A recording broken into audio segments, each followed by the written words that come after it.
Okay, that's a final. A very frustrating night, obviously, for the Knicks, especially with the starting lineup change. Beforehand, a lot of energy, a lot of excitement about Derrick Rose starting. Obviously, it wasn't enough. I have a lot of thoughts about this game, and I'm just going to get them out right away because let me tell you, and maybe some of them will be in this chat. There's going to be a lot of takes after this game.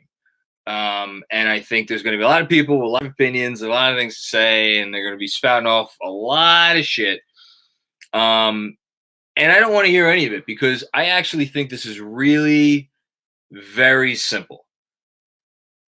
Before I get to all that stuff, let me just say first and foremost, Derrick Rose, this is now becoming one of the great I don't know. It's becoming one of the great sports stories of my life, at least.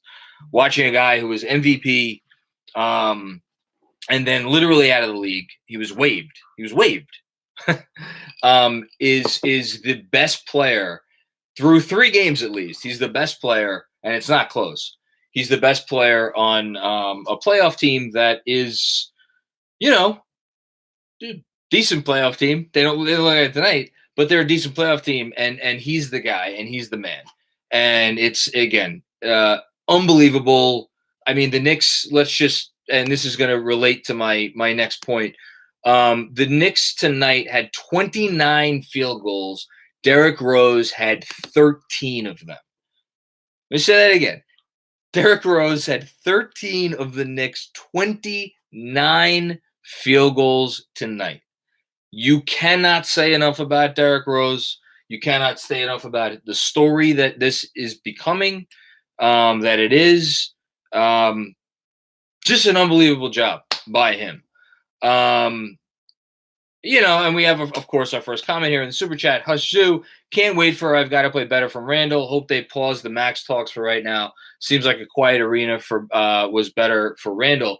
Look, if you are going to watch this game and then watch the last 2 games, and you're going to say, all right, 10 out of 12 quarters, Julius Randle has been pretty bad.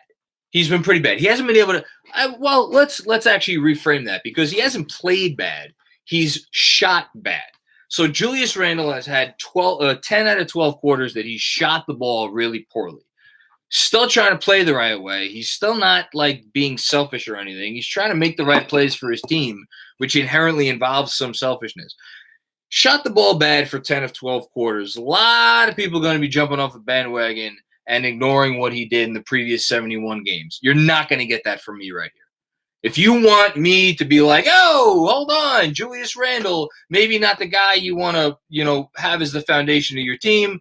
I'm sure there's other live streams, post games, fucking places you could call in and bitch and moan about. Go there, because you're not going to see it here. The team that they faced tonight shot literally twice as well as the Knicks did from 3 and 52% from 2.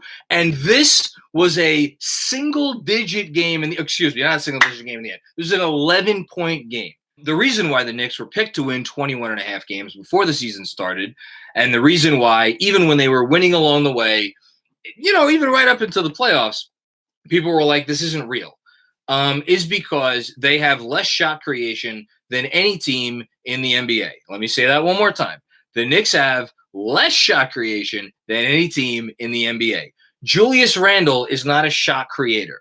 Julius Randle is someone that manufactured offense based on the fact that he turned into a 42% three-point shooter and a 47% long mid-range shooter overnight. And because of that, he was able to draw defenders up on him. And when he drove the ball, the whole defense collapsed, kicked it out, guys were firing away, everybody was making shots.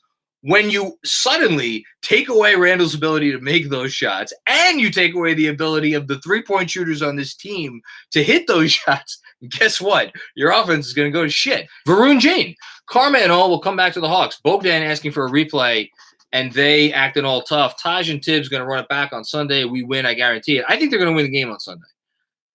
I think they're going to win, I think they're going to win the game on Sunday. I'll say it right now. I'll go all Patrick Ewing on you. There he is. Patrick Ewing's right there. I think they're going to win the game on Sunday. Andrew, again, peering behind the curtain, texted me before the game. He's like, "Are you angry or sad?" And I'm like, "I'm neither." I don't know what am I supposed to do? Am I supposed to be angry about the fact that they're missing shots? Okay. I guess you're not. That's not. It happens. It happens. They're shooting really badly. If you look at it, they lost this game in the second quarter when the starters came back in.